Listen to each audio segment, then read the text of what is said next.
दोस्तों नमस्कार। दोस्तों मैं विमल शाही आप सभी लोगों का अपने चैनल में स्वागत करता हूं और उम्मीद करता हूं कि आप लोग सब लोग स्वस्थ होंगे एवं मस्त होंगे। सभी राष्ट्रवादियों और सनातनियों से ये निवेदन रहेगा कि आप लोग मेरे चैनल को सब्सक्राइब कर लीजिए और वीडियो को लाइक एवं शेयर भी कीजिए।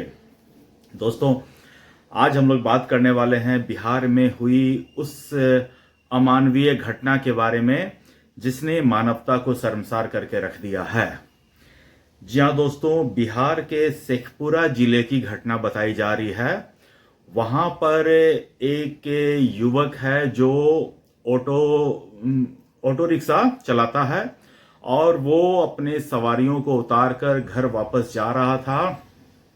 तभी पीछे से एक वाहन वाले ने ओवरटेक करने की कोशिश की और ओवरटेक करने के कोशिश करने के क्रम में उसकी उस ऑटो रिक्शा वाले से काफी कि बहस काइंड ऑफ थिंग हो गया। बहस होने के बाद वो आदमी जो पीछे गाड़ी पर जीप पर बैठा हुआ था वो उतर कर आया और ऑटो रिक्शे वाले को पीटने लगा। पीटने के क्रम में उसने पता चला कि वो शेखपुरा जो थाना है वहां का वो थाना इंचार्ज है। वहां पर पीटने के बाद उस युवक की पिटाई करने के बाद, उस युवक का नाम है प्रद्युमन की पिटाई करने के बाद वो थाना जो इंचार्ज है वो उसे थाना ले आया और थाना पर उसकी जाति पूछी गई। जो ऑटो चालक था उसकी जाति पूछी गई और इसी क्रम में जब थाना इंचार्ज को ये पता चला कि जो ऑटो रिक्शा चालक है वो ब्राह्मण जाति का है तो उस पर और अत्याचार किए, उसे थूक चाटने को मजबूर किया गया दोस्तों। और पीटने के और फिर से उसकी पिटाई हुई और पीटने के क्रम में उसने यह भी कहा कि वो ब्राह्मणों को देखना नहीं चाहता है, वो ब्राह्मणों का दुश्मन है। तमाम अपनी तरह की बातें जो कि जो भी वो कह सकता था वो अपनी तरफ से वहां पर कहा। उसके बाद वो लड़का प्रद्युमन जो है वहां से छूटने के बाद वो सीधा अपने लोकल एमएलए के पास गए। लोकल एमएलए जदयू के थे और जदयू के जो एमएलए हैं वहां पर उन्होंने अपनी सारी आपबीती उन्हें बताया। पूरी मामला की जानकारी लेने के बाद जो विधायक महोदय थे शेखपुरा जिले के एसपी से बात किया और उन्होंने इस पूरी घटना के बारे में शेखपुरा जिले के एसएसपी महोदय को सारी बातें बताई।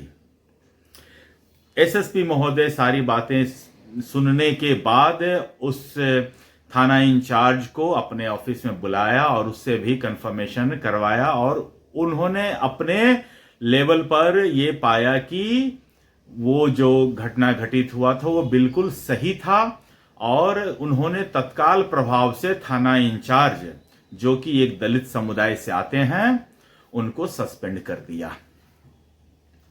दोस्तों जरा आप ये सोचिए, अगर इसी के जस्ट अपोजिट अगर होता कि थाना इंचार्ज ब्राह्मण जाति का होता और ऑटो चालक दलित समुदाय से होता, वहां पर उसकी जाति पूछने के बाद उसकी पिटाई होती, थूक चटवाया जाता, तो आज ये नेशनल मीडिया पर न्यूज बन गया होता। आज ये टीवी पर बहस चल रहा होता। नेताओं से तरह तरह के सवाल पूछे जाते कि देखिए इस देश में दलितों पर जुल्म हो रहा है। लेकिन चूंकि यहां पर है मामला उल्टा, जुल्म करने वाला है दलित और जुल्म जिसके ऊपर हुआ है वो है ब्राह्मण। तो दोस्तों आप इस चीज को, आप इस पूरे इकोसिस्टम को समझने का कोशिश कीजिए। जुल्म करने वाला और जुल्म जिस पर होता है इस पर जाति का कोई असर होता ही नहीं है। जिसके हाथ में पावर आ जाता, सत्ता आ जाता है, वो जुल्म करने लग जाता है और जिसके पास पावर नहीं होती, सत्ता नहीं होती है, वो जुल्म सहता है। यही होता आ रहा है।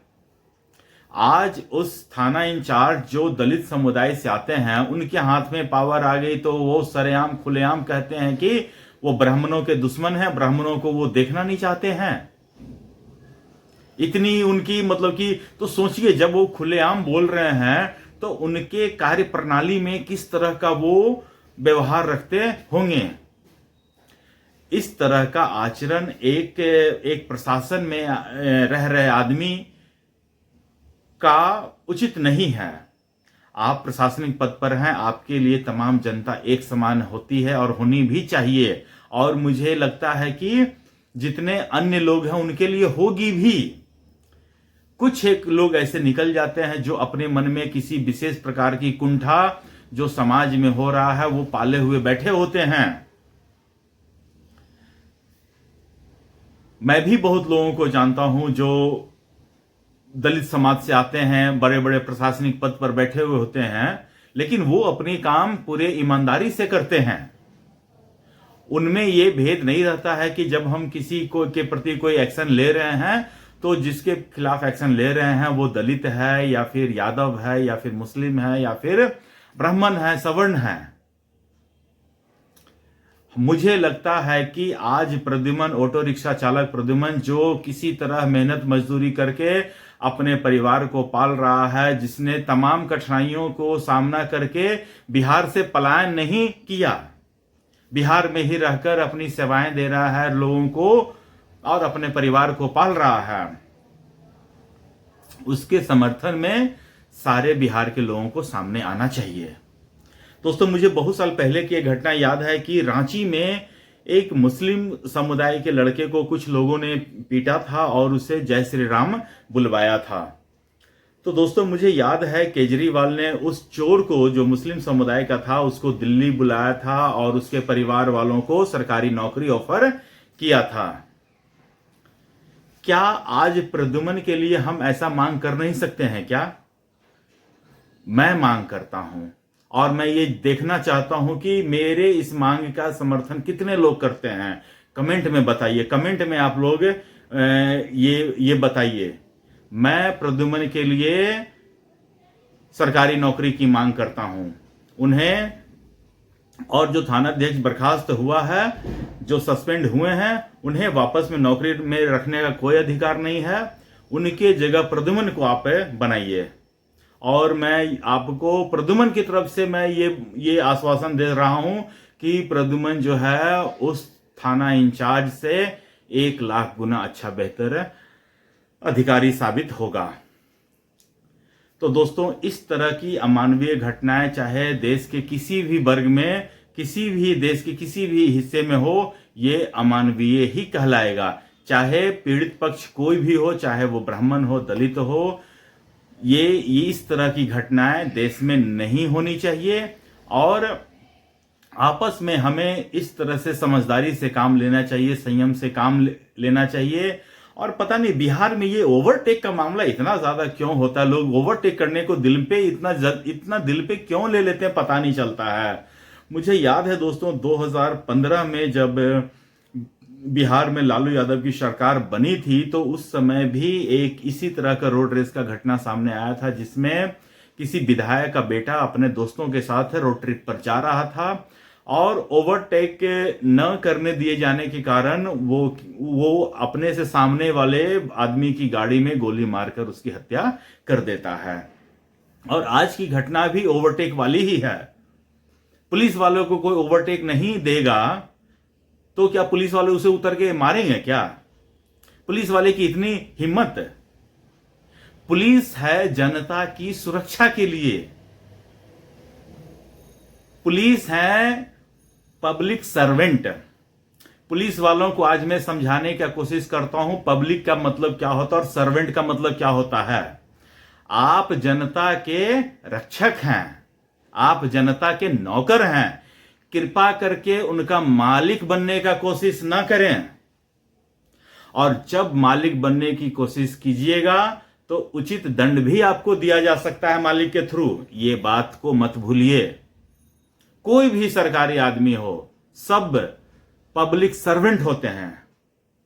तो मालिक आप जनता के नहीं हैं, जनता मालिक है। और आप जनता की सहूलियत के लिए बने हैं, ना कि जनता पर अत्याचार करने के लिए आप वहां पर बैठे हैं। जनता के टैक्स के पैसे से ही आपको सैलरी मिलती है। आपको सैलरी कोई आपका बाप में नहीं देता है।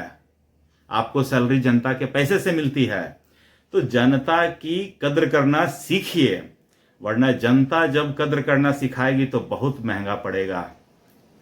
तो दोस्तों, मुझे आज के लिए इतना ही अपडेट देना था। आप लोग अपना ख्याल रखिए, स्वस्थ रहिए, मस्त रहिए। तब तक के लिए नमस्कार, बाय।